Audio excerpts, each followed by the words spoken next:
as long as I'm sharing.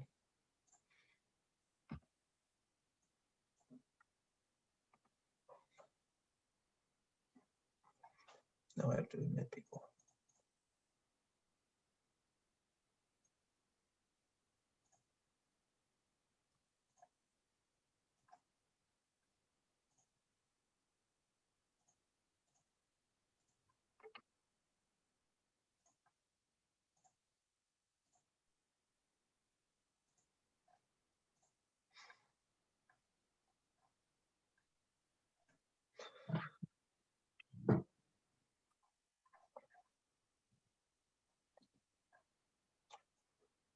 Thanks for joining, everyone. I'm just making sure there's folks still in the waiting room, letting them get in here first.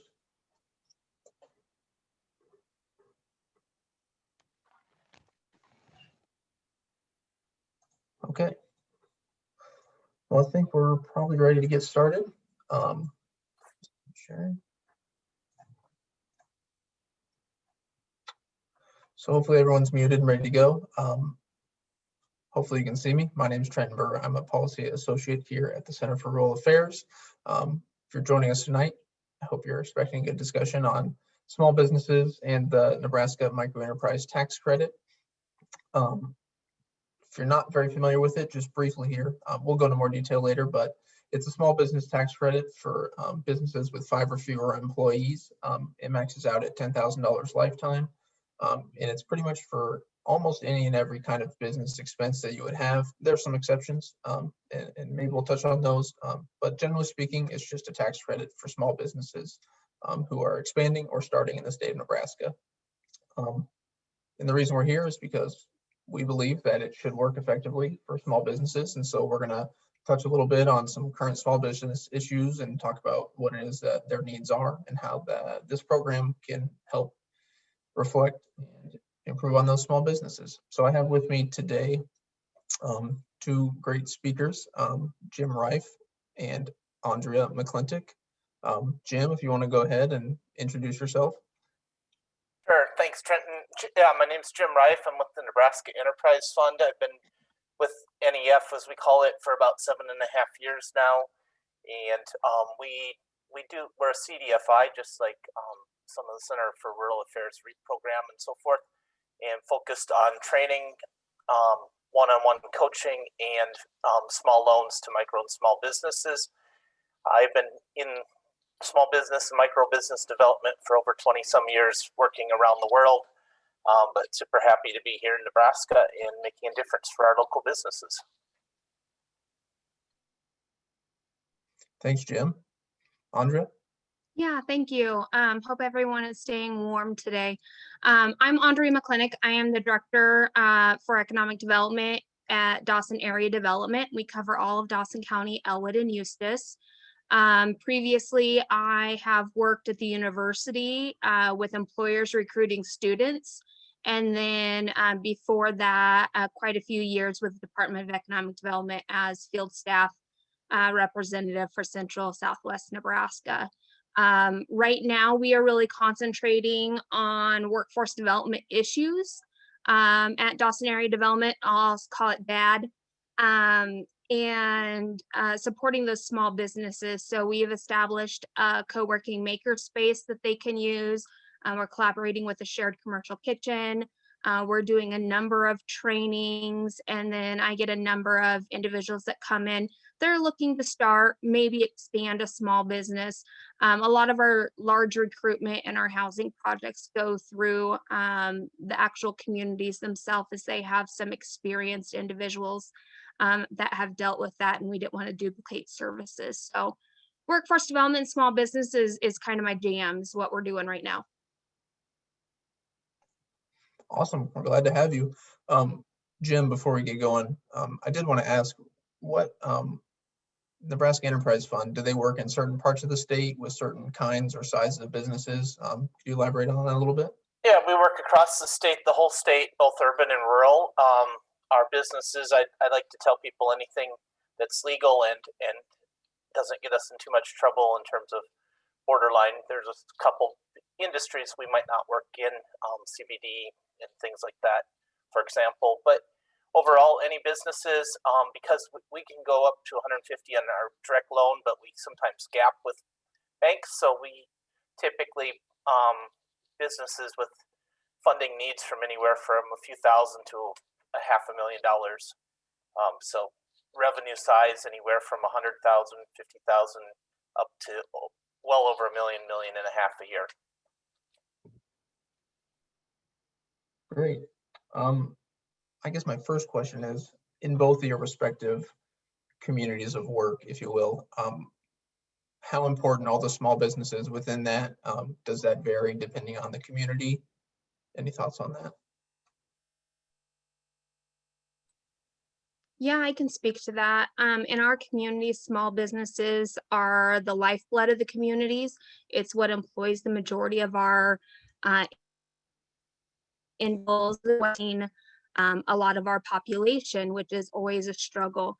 If a community doesn't have all the amenities and individuals looking for, a grocery store, a pharmacy, a restaurant, those types of things, which normally aren't eligible for a lot of funding programs to assist them, they're more likely to move somewhere bigger where they're going to have everything in that community, their job and all the amenities that they provide. Majority of those amenities, a lot of people don't mind the commute somewhere else for work, or maybe even for a doctor's visit, but they don't want to be getting home at 6 o'clock and not being able to grab some groceries, or not being able to grab a quick meal if they don't have time to cook. Like, those things are actually very important to small communities. They don't always pay the greatest, and so that's one of the reasons why they don't qualify for a lot of programs. So something like few things they can utilize, and I think is extremely important.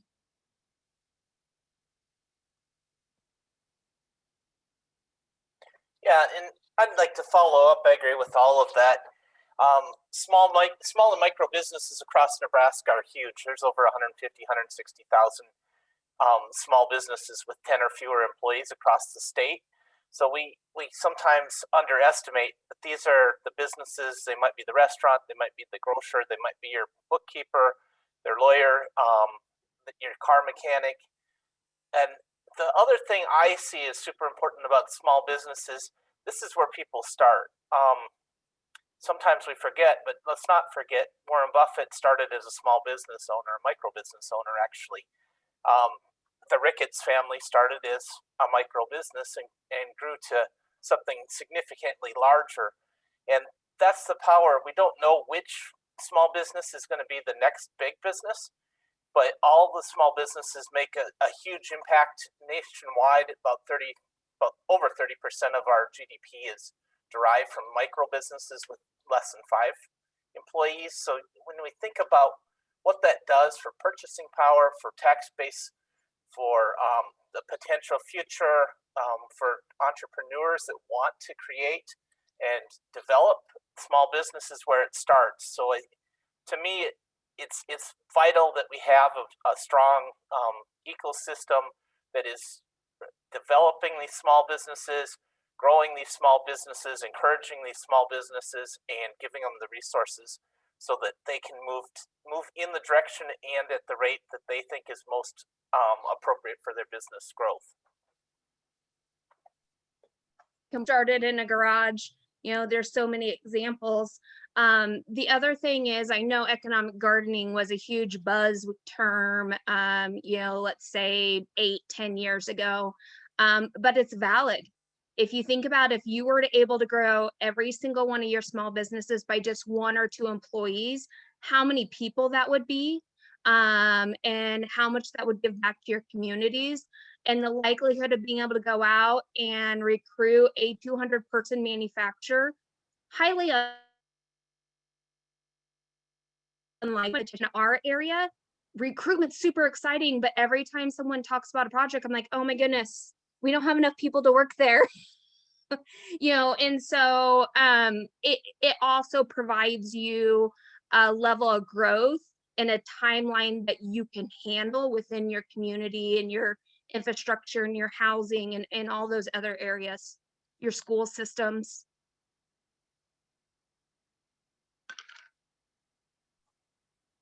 Yeah, I like a lot of the points you just said, and I think I'll probably come back to some of those in a minute.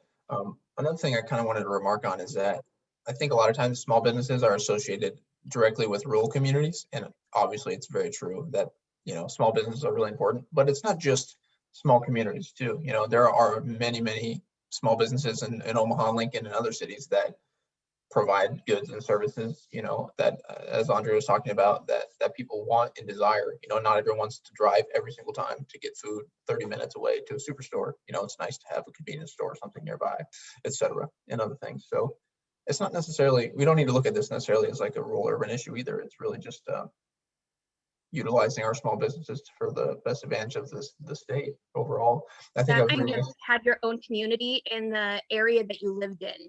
You know, there was, you know, my go-to places I would get for groceries or gas or take out food. And a lot of times it wasn't more than 5 or 10 minutes from my house. And I would guarantee that the majority of those were smaller micro businesses.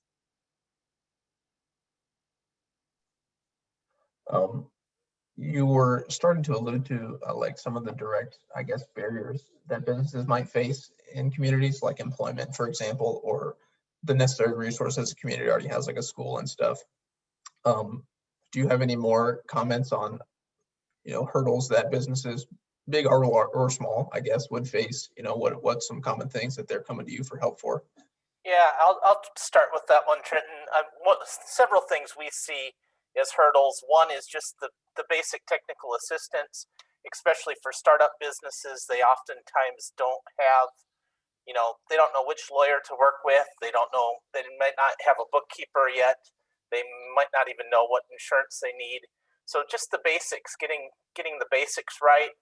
Next thing is, it can be, and it's not, oftentimes we say it's the banks, but it's not the banks. They're super regulated, and sometimes a young business has a hard time securing the capital they need because of the way things are regulated. So, you know, somebody might have a great idea, have a great business plan, but maybe they don't have the down payment they need that the bank is required to have. So capital's a huge issue. In underserved communities, obviously there's sometimes other issues, networking, just things like that can hold businesses back. So those are some of the things that we see.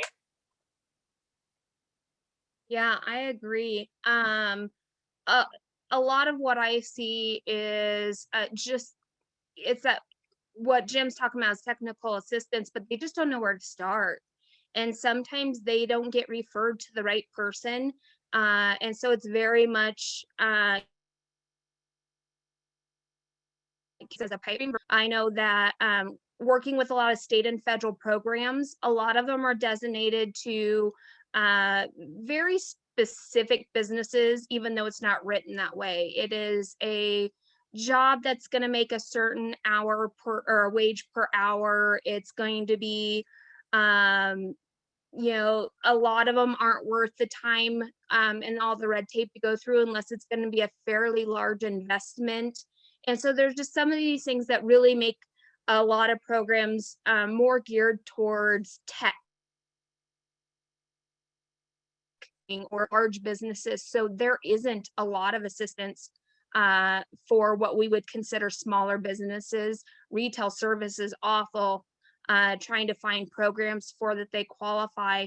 I know with communities that have LB 840 that have created an option in there to be able to fund something like retail service, that has helped a lot, especially with that, let's say the down payment piece. If we can package it with some owner equity, LB 840, then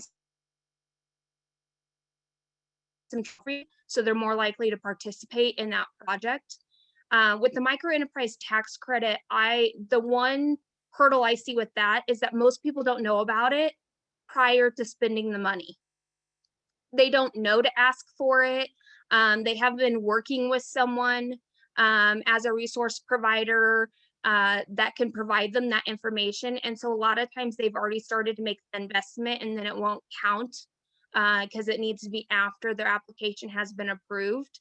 And so being able to get their own personal anecdotal theory here is that when I was at the state, a lot of times all of the microenterprise tax credit money was gone by the beginning to mid of spring. Just people knew that the allocation came out, they applied right away, and those funds were gone. And I truly think a lot of people just referred to it as a program that usually is already funds have been taken by other applicants, and they've stopped looking at it. The last few years, there's been quite a bit of money left in the fund at the end of the year, and that was extremely uncommon in the past. And so I just think the word's not getting out there for whatever reason. So it would be great to be able to inform all of your financial institutions in town, your CPAs, your accounting firms, because they can provide that that option to when they if they know about it, and when someone comes in for an initial startup loan, that they can provide some information or refer them to a resource individual, probably like everyone that's logged on here, so that we can get ahead of the game and get them applied so they can get that benefit prior to them investing any of their money. I see that Diane has put a few questions in the chat related to the credit. And so I just will briefly go into a little more detail about how it works.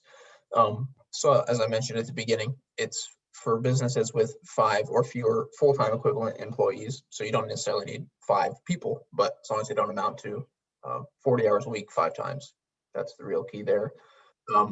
And it's pretty much any type of business as long as it has that employee threshold. There are some limitations on agricultural businesses. I think that might be the reason that there were so many applications in the past. So I think they doled that down around 2010. And applications declined pretty steadily since then. As Andrea was alluding to, last year there was about $675,000 used of $4 million available, thanks to some rollover money. But typically there's 2 million available. So we'll see if we get to that point in the future. But as I said, almost any investment can qualify. Things like depreciable personal property, building maintenance or property purchase, employment wage increase, health insurance. There are some exemptions, but by and large, if it's a big expenditure, it'll probably count. So for starting businesses, almost all of that money that they can, are going to use in upfront capital will count. And since it's a 20% refundable tax credit, it essentially works kind of as like a 4-to-1 grant match up to that 50,000, because you're putting in 50,000, getting 10,000 back pretty much in straight cash. So you're essentially putting in $4 for one extra one from the state. So I guess I'll try to answer some questions here. And I'm not an accountant, so I haven't worked directly with people, but we've talked to different ones, and maybe Andrea or Jim are more familiar, but how long to get approved? Usually not very. So the application is actually open all year, but there are various tax years related and stuff. So generally, if you wanted to apply for this calendar year, you need to get in by November 1st, and then it'll start applying to 2022 after that point. But getting approved really doesn't take all that long. There's a lot of things you need to do, like come up with how the investment's gonna go into place and what it's going to improve, and a general business plan and some other, financial things as well. But it's fairly similar to a loan application. And then on the back end, you'll also need to report your actual expenditures so that you can get that credit. And so you'll need to be keeping track of those various receipts and things like that. Yeah, it's been a while since I've walked through and went side by side with someone applying. So Trenton and Jim, if something's changed and I'm speaking out of turn, let me know. But they will compare your base year, which is the prior year, and the amount of investment that you had, and this would be above and beyond that. And so the first year you're in business is And so thinking about and planning ahead when you're going to apply and what you're needing to use the money for. I believe you do spell out what you are going to be using the money for. You don't have to utilize the full credit at one point. So you could apply and say, you know what, I'm going to be upgrading this piece of equipment, or I'm going to be developing our website marketing materials, or I'm going to be probably not going to be more than probably 15 or 20,000 this calendar or this fiscal year. And so you would only apply for that amount, and then you could come back in future years and pick up the rest of that. So that it's not a one and done unless you're using all the tax credits, but you would just apply for a smaller amount because you know what you're going to use it for. The other thing is within a business, if there's something there, it's been a really long time since someone went over that with me, but it is like 10,000 for the business. So I can't apply and my business partner can't apply unless we are going to split it. And so that's something that you need to be talking with those that are a part of your organization and how you want to move forward if you're not the sole owner of the business. So there's a little bit of figuring that out as if it's the right time and right person.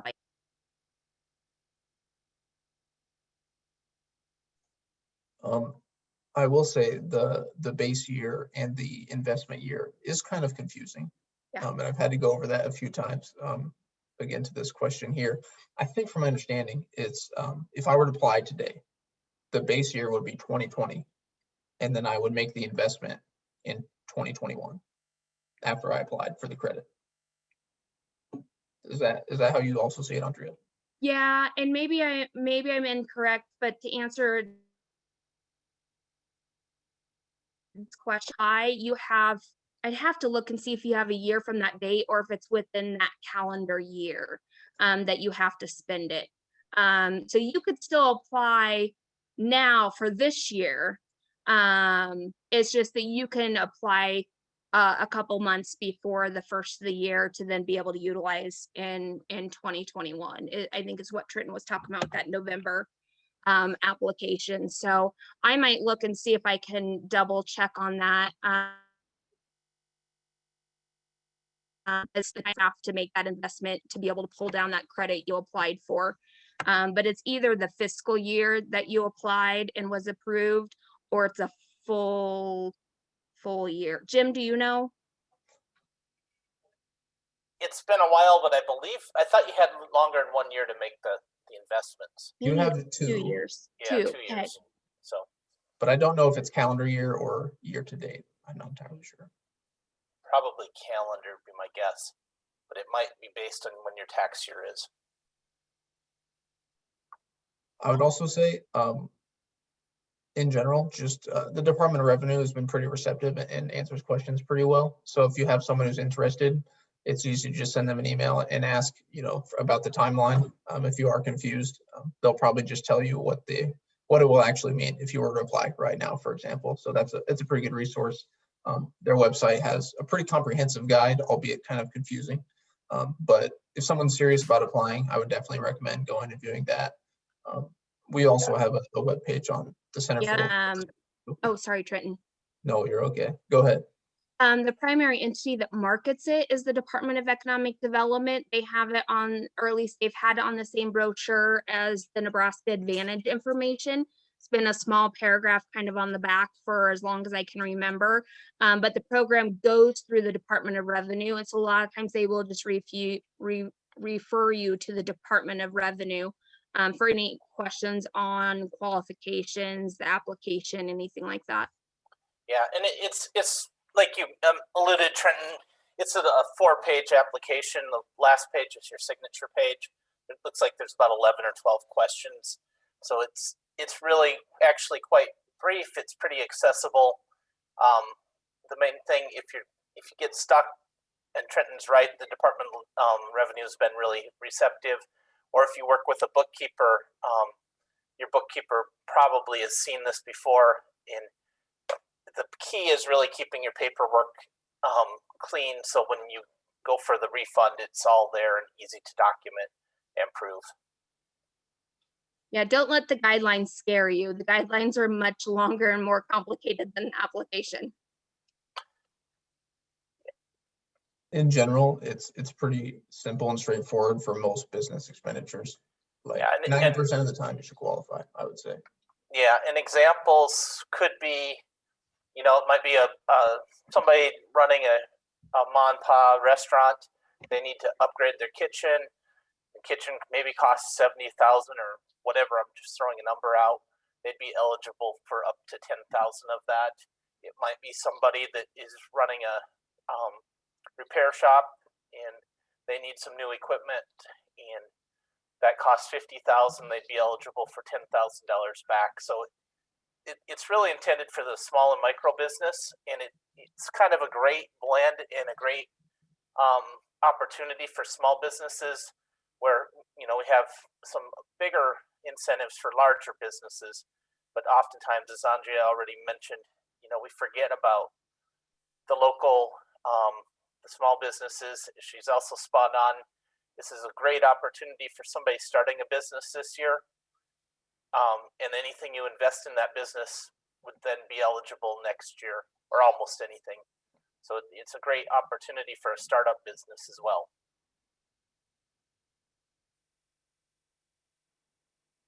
I do have one direct example. There's a hardware store in Lyons, and they used the credit to both renovate. They might have built an entire new building. I'm not entirely sure, but basically renovated and got a brand new building, and also was able to take on a new employee. So you can use it for multiple different expenditures. It doesn't have to be just one. It could be a big thing, it could be a small thing, but basically allowed them to completely turn around and reshape their store. So it looks really nice.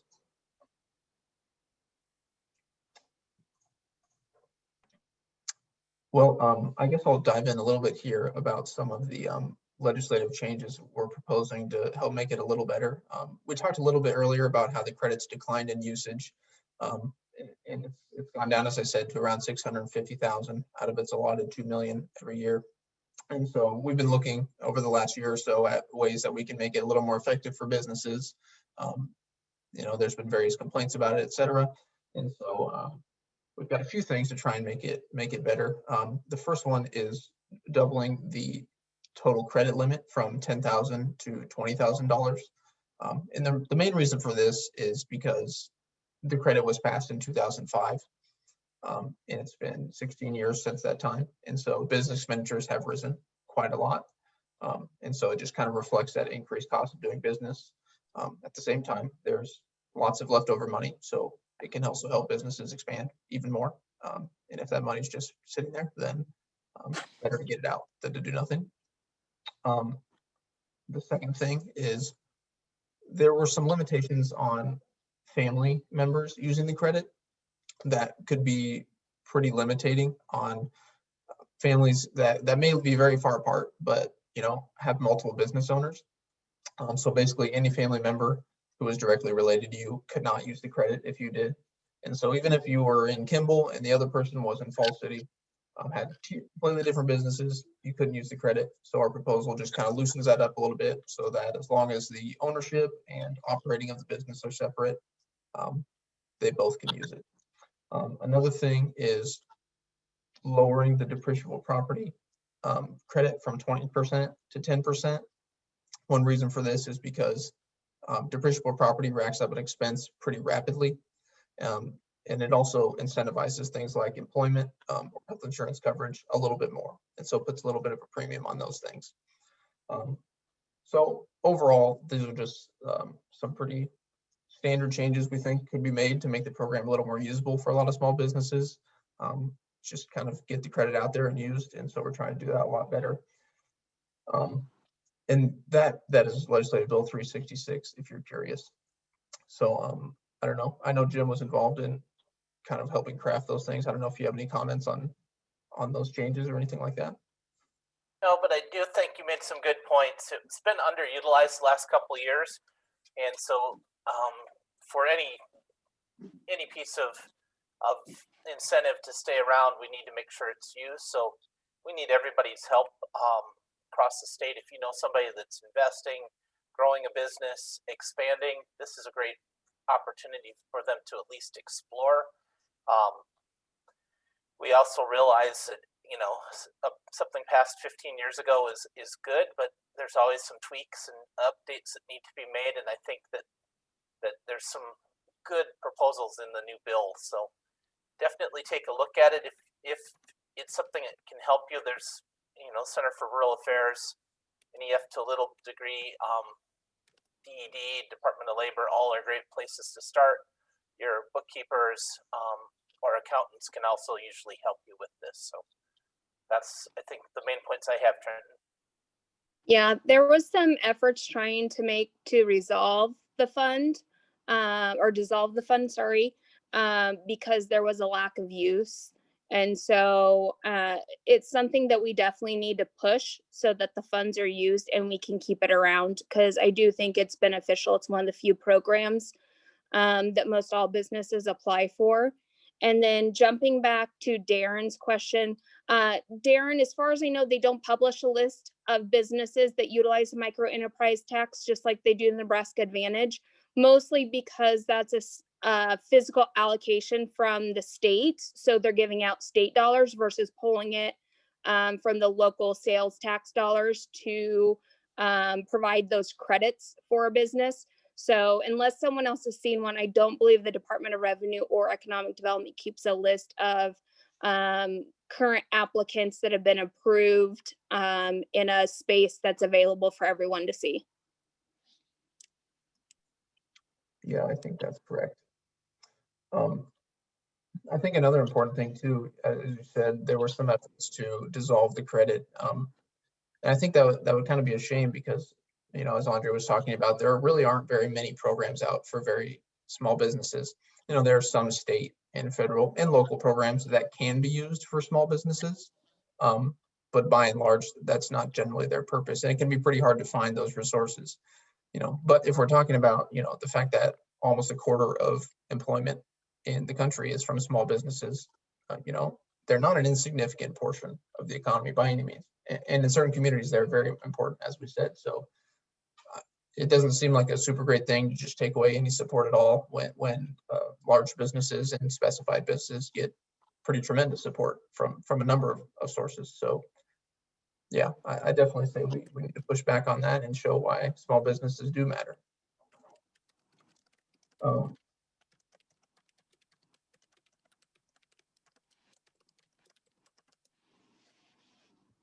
I guess I don't have any other questions or thoughts on the proposals, but maybe if the audience has any specific questions, that would be a good time.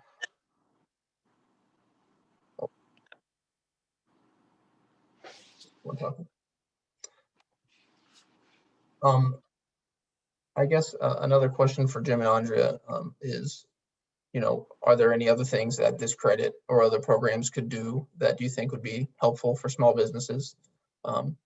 I don't know if this is the best resource or things we can do better, et cetera. I think we made the case, but it's something, if you're going to be expanding anyway or growing or have to replace something and investing, it's a really good tool to check out because, like you said, Trenton, it's basically $1 for every $4 you spend. So if most of us don't like debt, but we sometimes use debt to make more money in a business. This is a way of getting some of that and being able to pay for your debt sooner, pay it off, keep it lower. So it's a great opportunity in that sense. Obviously, we encourage, and I think everybody on the call would agree, that it's important to have your local relationships with your bankers, your accountants, your insurance agents, a legal representative. So when you do need them, you have them, and if an opportunity like this comes up, you have somebody that can guide you in a way that's proper. I think the major drawback with this is just that it's not cash up front, like most programs. And granted, usually most programs, it's as you incur costs, you get reimbursement. But you know, if you're incurring those expenses in February, you're not going to get that incentive. You're not going to get that credit back until you finish your taxes at the end of the year. So that's probably the only major drawback. I don't know if there's any way around it. I think if it was different, it would be a different program. But it would be helpful if you were to marriage this with LB 840 with some traditional bank financing. If you reached out to NEF or Reiff and everyone had about 15 or 20% of the puzzle or the pie, it really helps reduce that risk for everyone and makes projects more feasible.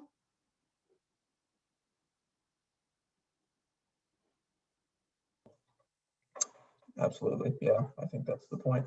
But yeah, I don't know if there are any ways around that. That does seem tough to do, but it's good to always be looking to improve in the future. And there were a couple more questions here.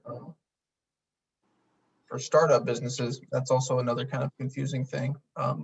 If you're just a complete startup, then usually your base year would be 0. And so any investment you make counts towards the credit. But if you're buying out a business, for example, you have to invest above and beyond what the existing business already was, for example. So if I were to buy a grocery store, I would need to, put in a new floor or buy a new cooler, for example. I couldn't just outright buy the grocery store and then count that as a business expense for this credit.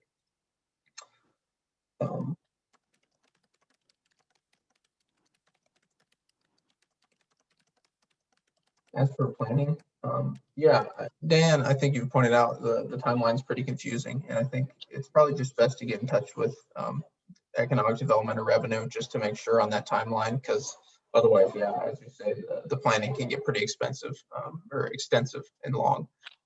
And if you have 2 years to claim the credit, that can be a multi-year project. So I would say just get in touch with them and make sure you're applying at the right time. If that actually makes sense and works for that business is the best thing to do.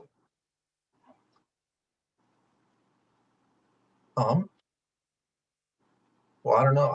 Any other thoughts, I guess, on the program or anything? Maybe we'll get a wrap up early here.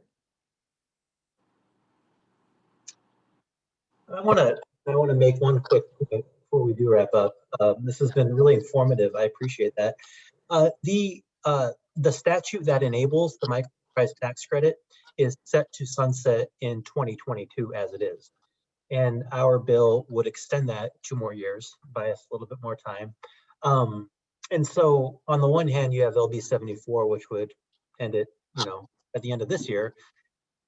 The other hand, you have status quo, which had ended actually at the end of 22.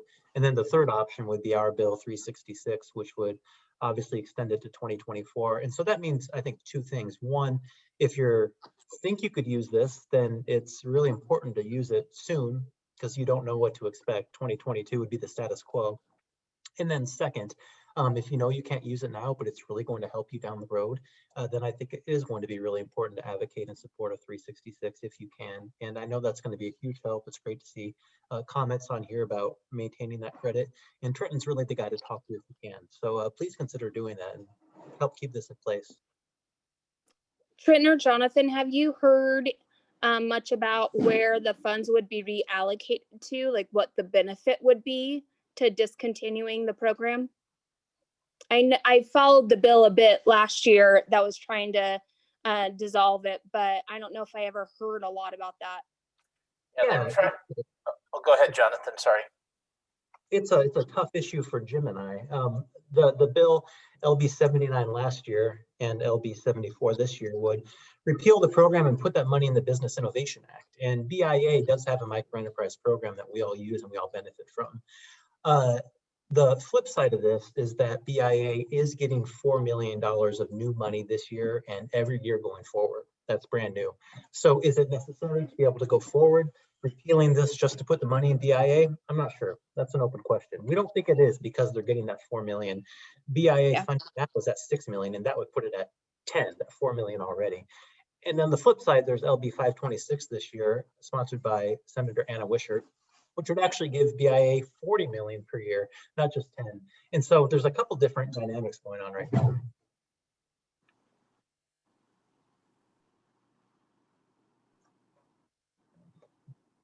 Thanks for that insight, Jonathan.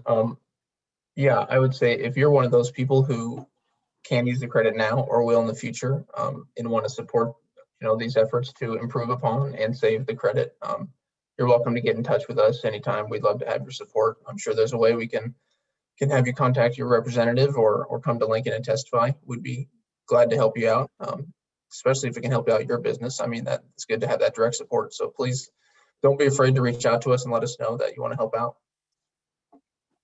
Yeah, I know after last year's legislation, our goal is to push a number of social media posts that just try to, as briefly as possible, show what the program is and how it can help, and then be pushing those out to our small businesses. We do interviews with KRVN and things like that. I think the biggest reason it's not being used is because businesses don't know about it.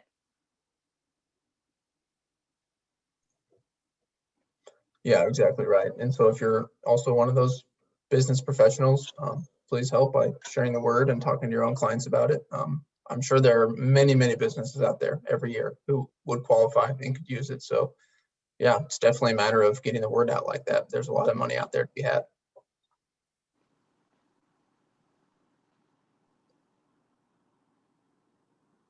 Well, anything else from our speakers? Sorry, go ahead, Joe. Well, I see in the question, somebody asked if there's a video. I don't think there is. I haven't seen any videos on this. There is a really good guide, as Trenton already mentioned. So you can find that. I just Google Nebraska Advantage Micro Tax Credit, and you can find it. There's a really good guide to it. Just work through it. Center for Rural Affairs and so many others are available to help in this, so reach out to somebody. And then another question about what type of legal business and how. That's a harder one to describe, because you'll want to talk to either your lawyer or your accountant, because there's advantages and disadvantages to being a limited liability versus a subchapter S, for example. So it really depends on what kind of business you're running, and probably can't get into that on this topic. This is more towards the small business tax credit. And Andrea just put in the link, so it's right there. Yeah, and if you don't have a chance to write that down, I just search Nebraska Enterprise Tax Credit. Center for Rural Affairs pops up first, and Department of Revenue pops up second.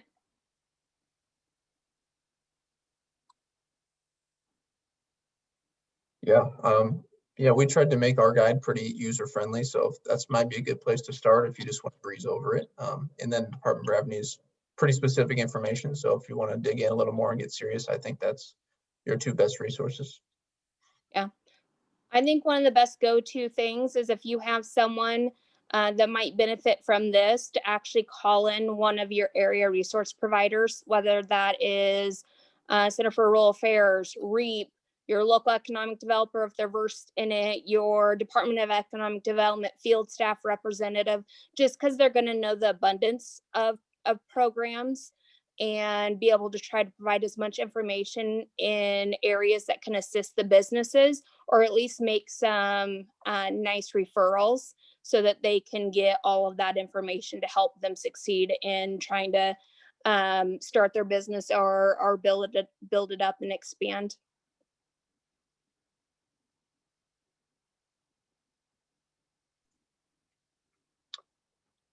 Awesome.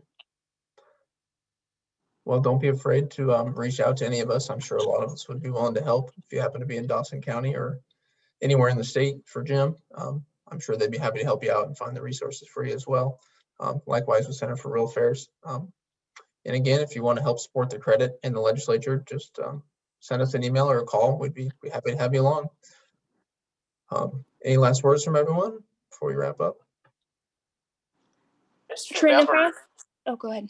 Oh yeah, my last words. Just remember, it's tough in business environment, especially for local small businesses. So buy local as much as you can. That really makes a big difference. Trenton, you, I'm guessing, have everyone's email address. I have some resources, those social media posts and other things I'd be happy to share if you wanted to forward those on. There's no point in recreating things. Absolutely. Yeah, we Okay. can usually do a follow-up and we'll attach those resources with it. Okay, great. Thank you. Well, thanks a lot, Andrea and Jim. I appreciate having you here. And if anyone else has any questions down the road, just feel free to reach out to us. Thanks a lot, everyone.